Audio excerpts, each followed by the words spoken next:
যারা বায়াত নিতে বসছ, এখন বলছে না উনি আমার চেহারার দিকে তাকাও, কারণ আমি নূর মোহাম্মদের খেলাফত প্রাপ্ত প্রতিনিধি।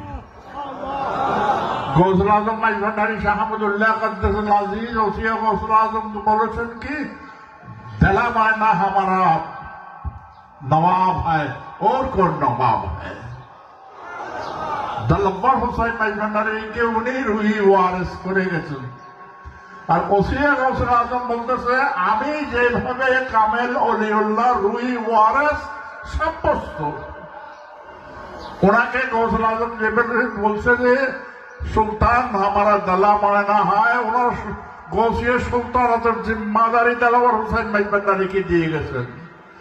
দেলাওয়ার হুসাইন মাইজভান্ডারী বলতেছে আমি যেইভাবে কামেল অলিউল্লাহ রুহি ওয়ারিস সাব্যস্ত, তন্মধ্যে আমার ছেলেদের মধ্যে যোগ্যতম সৈয়দ আমদাদুল হক মিয়াকে আমার গদির স্থলাভিষিক্ত সৈয়দানা সাব্যস্ত করে গৌসিয়ত জারি সফলতা দানকারী সাব্যস্ত করিয়া গেল।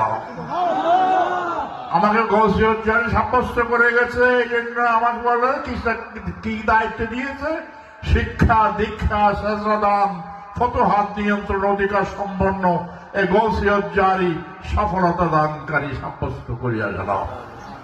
উনি আমাকে গৌসিয়ত জারির জিম্মাদারি দিয়ে গেছেন, এই জন্য বায়াতে সুন্নাত দেওয়ার জন্য আমি দায়িত্বপ্রাপ্ত প্রতিনিধি।